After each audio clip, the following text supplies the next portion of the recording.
Hello guys, welcome back new video. Guys कैसे हो आप सब? आई होप कि आप सब ठीक होंगे। तो गाइस आज की इस वीडियो में हम बात करने वाले हैं डायरेटिक्स के बारे में। डायरेटिक्स जो कि बी फार्म फिफ्थ सेम का एक मोस्ट इंपॉर्टेंट टॉपिक है, जो कि आपके फार्माकोलॉजी एंड मेडिसिनल केमिस्ट्री दोनों में आता है। एंड ये डायरेटिक्स टॉपिक है, एक बहुत ही ज़्यादा इंपॉर्टेंट टॉपिक है। अगर आप इसको अच्छे से तैयार कर लेते हैं तो आपको एग्जाम में अच्छे मार्क्स मिल जाएंगे। तो यहाँ पर आज के इस वीडियो में हम बात करेंगे जो डायरेटिक्स हैं उसकी डिफिनेशन क्या है उसके बारे में बात करेंगे, एंड उसके मोड ऑफ एक्शन के बारे में बात करेंगे, एंड डायरेटिक्स की जो ड्रग्स है उसके क्लासिफिकेशन के बारे में बात करेंगे। एंड इसमें हम यहाँ पर जो हमारी एक कैटेगरी है हाई सेलिंग की, उसकी जो ड्रग है फ्यूरसेमाइड ब्यूमेटानाइड, उस ड्रग की mechanism, pharmacological action and pharmacokinetic ADR and therapeutic uses के बारे में आज के इस वीडियो में हम बात करेंगे। तो अगर आप हमारे यूट्यूब चैनल पर नया तो चैनल को सब्सक्राइब कीजिए एंड वीडियो को लाइक कीजिए, एंड वीडियो को लास्ट तक जरूर देखना है। एंड लास्ट में मैं आप लोगों को कुछ ट्रिक्स बताने वाला हूं कि आप इनको कैसे याद कर सकते हैं, तो वीडियो को लास्ट तक देखना है। तो स्टार्ट करते हैं वीडियो। तो सबसे पहले हम बात करते हैं पर जो डायरेटिक्स होती हैं उसकी डिफिनेशन के बारे में, यानी डिफिनेशन डायरेटिक्स की क्या कहती है। तो डायरेटिक्स जो होते हैं वो एक ऐसे एजेंट होते हैं जिनका कि यूज किया जाता है यूरिन जो होता है उसके rate of formation of urine या वॉल्यूम जो होता है उसको इंक्रीज करने के लिए इसका यूज़ किया जाता है। यानी सिंपली यूरिन जो होता है उसके वॉल्यूम को इंक्रीज करने के लिए डायरेटिक्स का यूज़ किया जाता है। तो यहाँ पर डायरेटिक्स जो होंगे वो एक ऐसे एजेंट होंगे जो कि प्रमोट करेंगे urine output and solute excretion and salt excretion. यानी एक ऐसे एजेंट होते हैं जो कि यूरिन जो होता है उसके आउटपुट को इंक्रीज करते हैं, सोल्यूट के एक्सक्रीशन को इंक्रीज करते हैं, एंड साल्ट जो होता है उसके एक्सक्रीशन को इंक्रीज करते हैं। यानी सिंपली डायरेटिक्स होते हैं। या फिर आप इसे सिंपली बोल सकते हैं कि these are those agent which increase the rate of volume of the urine formation. यानी यूरिन जो होता है उसके फॉर्मेशन जो होता है उसको इंक्रीज करते हैं एजेंट, तो इसे सिंपली डायरेटिक्स बोलते हैं।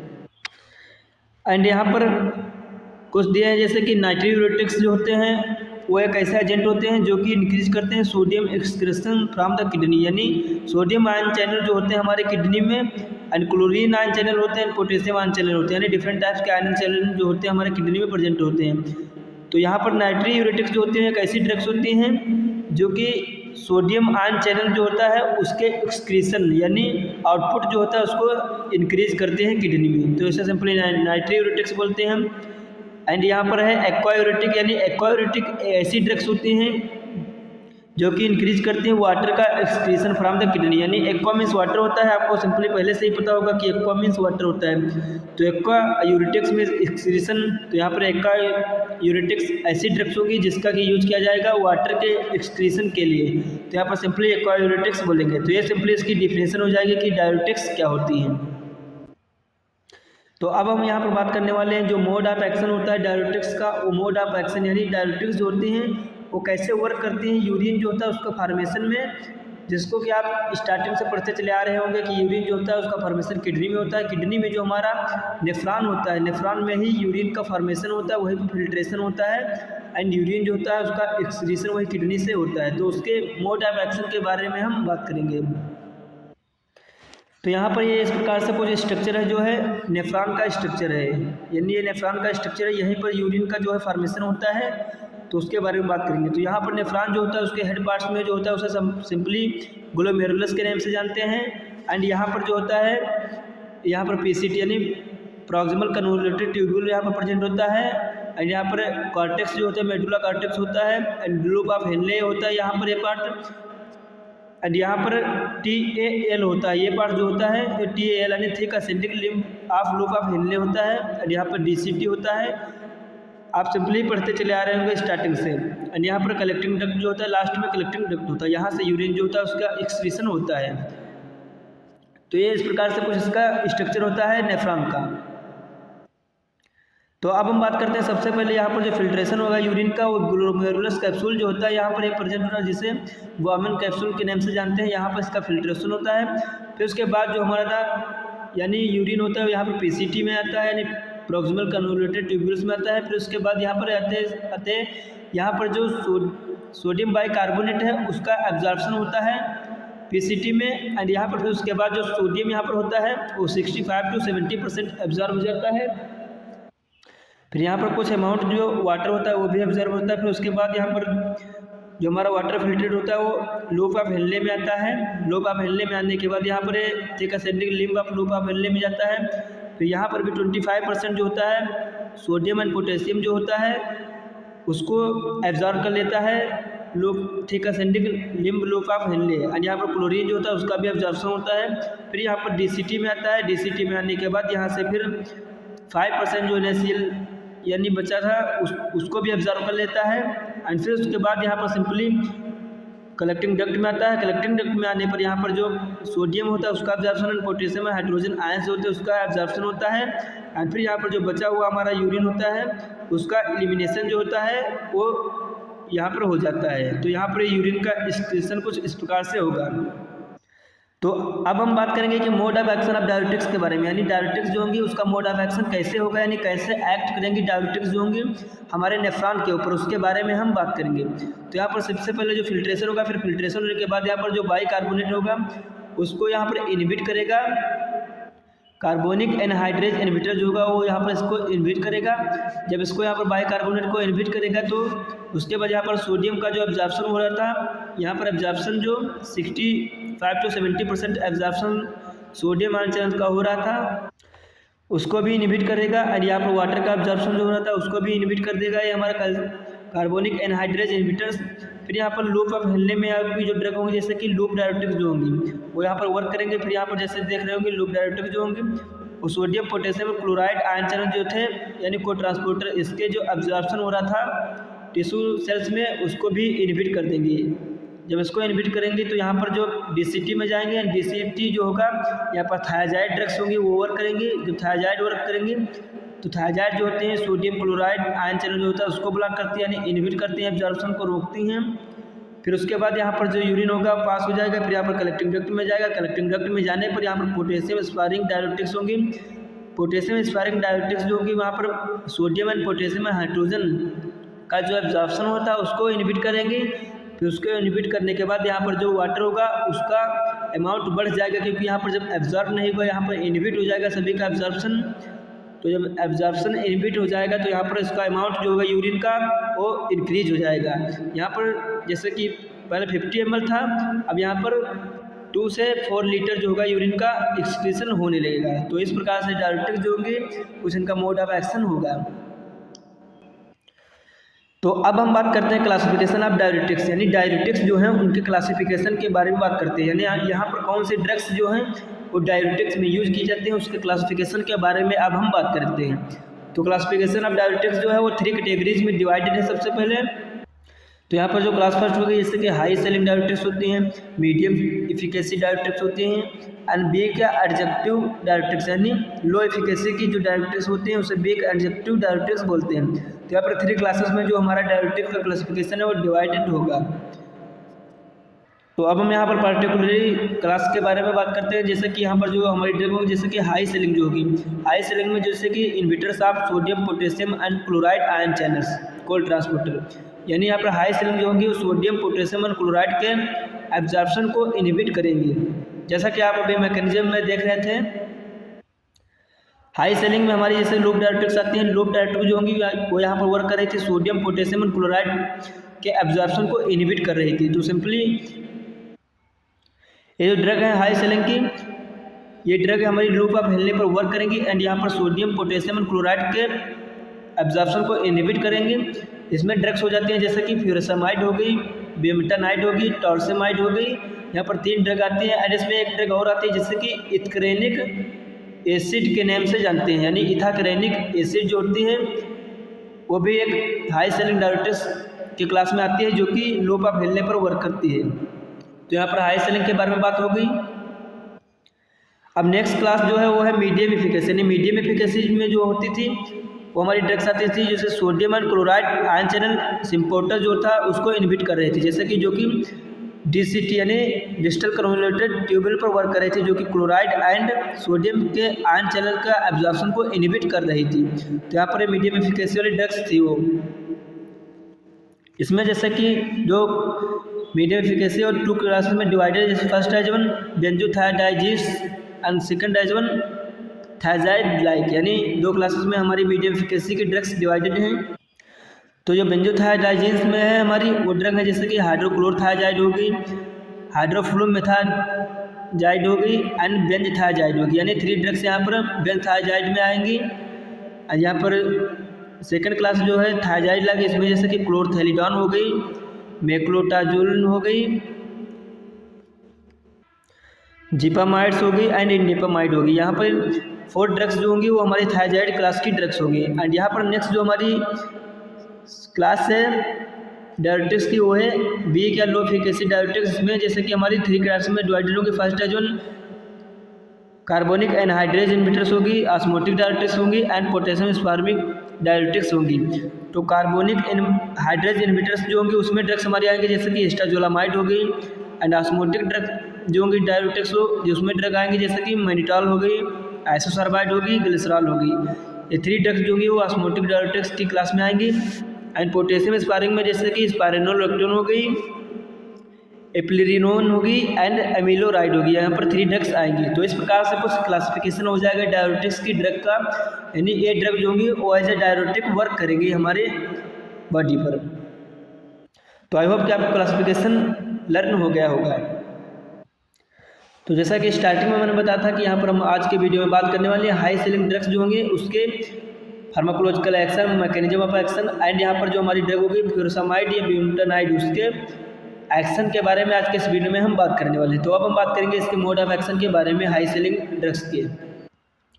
तो यहाँ पर जैसे हमारी ड्रग कैटेगरी को है हाई सेलिंग डायरेटिक्स, यहाँ पर ड्रग्स होंगी जैसे कि फ्यूरोसामाइड होगी, ब्यूटानाइड होगी, ये यहाँ पर 2 ड्रग्स होंगे।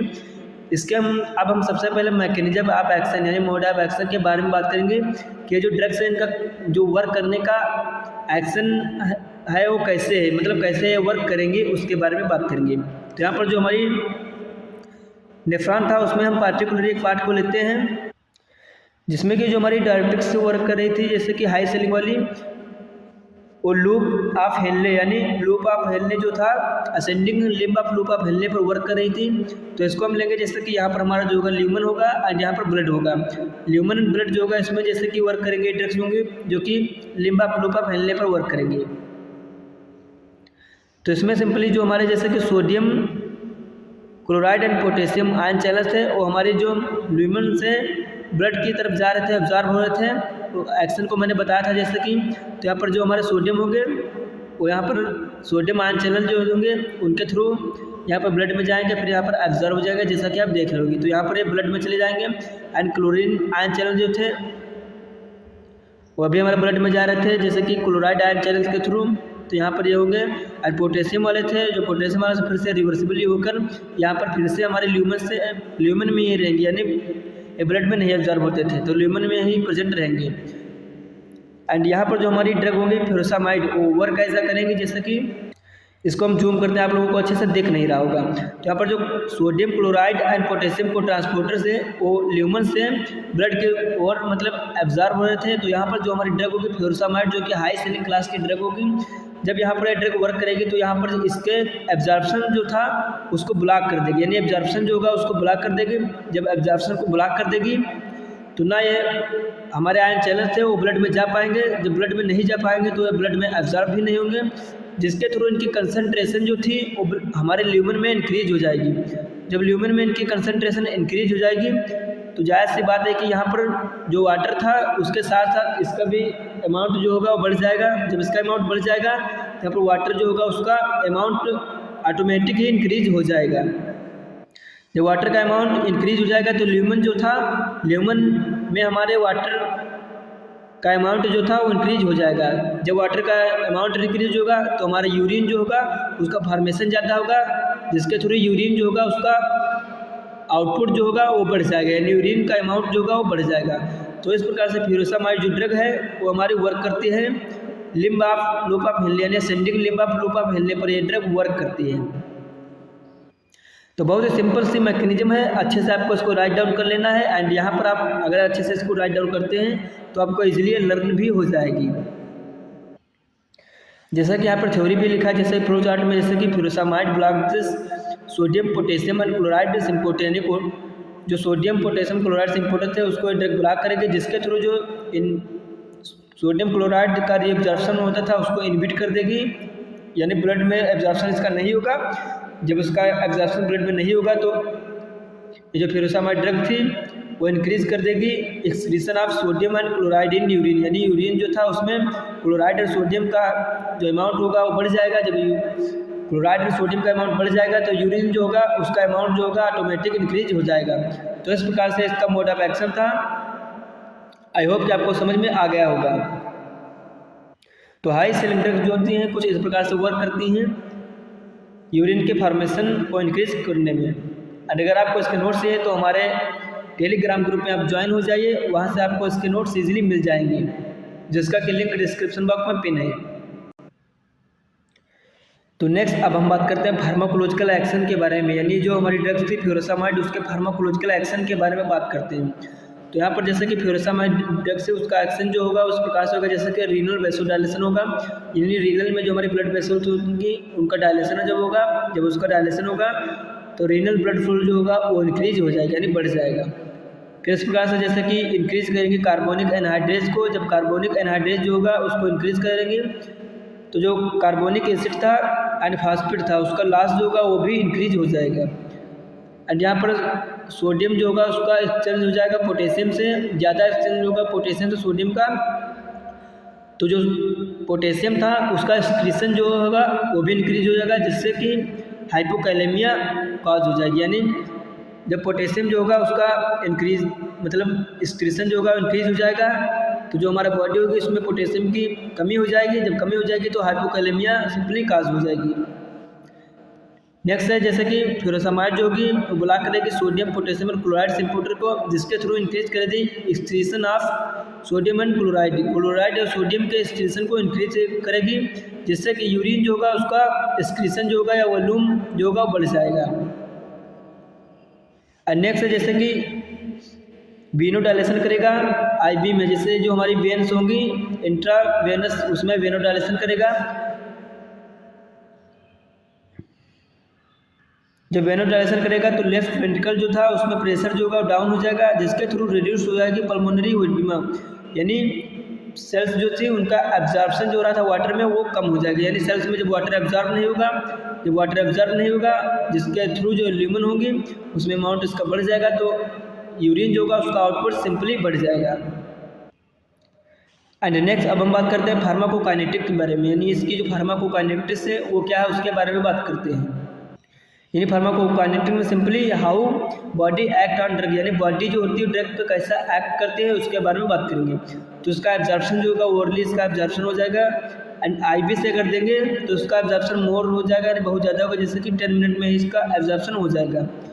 एंड 95% फ्यूरोसामाइड जो होगी वो बाइंड होगी प्लाज्मा प्रोटीन के साथ, यानी 95% जो फ्यूरोसामाइड होगी प्लाज्मा प्रोटीन जो होगी उसके साथ बाइंड हो जाएगी। एंड इसकी एबिलिटी होती है कि प्लेसेंटा बैरियर जो होता है उसको ईजिली क्रॉस कर जाती है, जिसके थ्रू ये ब्रेस्ट जो होता है मिल्क होता है उसके थ्रू ये एक्सक्रीट होने लगती है, यानी प्लेसेंटा को क्रॉस करके ब्रेस्ट में जो मिल्क होता है उसके थ्रू एक्सक्रीट होने लगती है। तो इस प्रकार से इसकी फार्माकोकाइनेटिक होगी। अब इसके एडियाज के बारे में बात करते हैं, यानी एडवर्स इफेक्ट इसके क्या होते हैं उसके बारे में बात करते हैं। तो सबसे पहला जैसे कि हाइपर यूरेसीमिया, यानी यूरिन का जब अमाउंट बढ़ जाएगा तो हाइपर यूरेसीमिया कॉज हो जाएगी।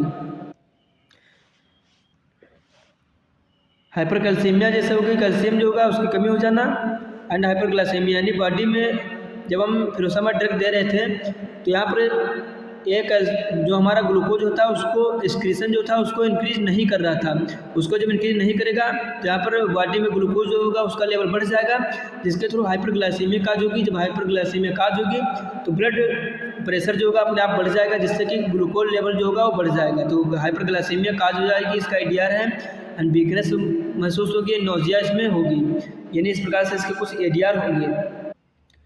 अब हम बात करते हैं इसके थेरापेटिक यूजेस के बारे में कि थेरापेटिक यूजेस इसके क्या हैं। सिंपली जैसे आपने मैकेनिज्म ऑफ एक्शन यानी एडीआर जब पढ़ा तो यहाँ पर एक्यूट पल्मोनरी एडिमा हो जाएगी, उसमें यूज़ करेंगे, यानी जब सेल सोल हो जाएगी तो उसमें यूज़ करेंगे। उसमें ऐसे वर्क करेगी जैसे कि जहाँ पर सेल जो सेल होगी उससे इसके एब्जॉर्प्शन को डिक्रीज़ कर देगी, यानी ब्लॉक कर देगी, तो जो यहाँ पर सेल में हमारा वॉल्यूम होता था वाटर का वो भी कम हो जाएगा, जिसमें भी इसका यूज होगा। एंड रेफ्रेक्टरी एडिमा यानी सेल सोलिंग में भी इसका यूज होगा। एंड एक्यूट रीनल फेलियर में, एक्यूट रीनल फेलियर जब हो जाएगा उसमें भी इसका यूज होगा। एंड हाइपरकैलेमिया यानी पोटेशियम जो होगा उसका अमाउंट जब बढ़ा होगा पोटेशियम का तो उसमें भी इसका यूज करेंगे। एंड मेनली यहाँ पर जो ड्रग्स होते हैं उनका मेन मकसद होता है यूज करने का कि जो हमारा ब्लड प्रेशर होता है बढ़ा हुआ उसको डाउन कर देती है। यानी ब्लड प्रेशर कब बढ़ेगा, जब हमारा ब्लड वेसल्स होगी उसमें जब ये हमारे ब्लड वेसल्स जो होंगे कंस्ट्रिक्ट हो जाएंगे, जिसके थ्रू यहाँ पर इसमें यूरिन मतलब ब्लड वेसल्स में हमारा जो वाटर था उसका कंटेंट बढ़ जाएगा, आयन चैनल्स बढ़ जाएंगे। जब आयन चैनल बढ़ जाएंगे तो यहाँ पर ब्लड जो होगा उसमें प्रेशर जनरेट होगा, इसकी इनसाइड वॉल पर जो इसकी इनसाइड वॉल पर प्रेशर जनरेट होगा तो ब्लड प्रेशर जो होगा बढ़ जाएगा। लेकिन ये ड्रग जो होंगी प्रेशर इसमें जब एब्जॉर्प्शन जो हो रहा था sodium chloride potassium ion channels का उनको ब्लॉक कर रही थी, तो यहाँ पर एब्जॉर्प्शन रुक रहा था, जिससे कि यहाँ पर इसकी कंसंट्रेशन जो होगी सोडियम क्लोराइड पोटेशियम को ट्रांसपोर्टर की कम हो जाएगी। जब कम हो जाएगी तो बीपी जो होगा ऑटोमेटिक नॉर्मल हो जाएगा। तो आई होप कि आपको वीडियो अच्छा लगा। तो वीडियो अगर अच्छा लगा तो वीडियो को लाइक कीजिए एंड हमारे चैनल को सब्सक्राइब कीजिए।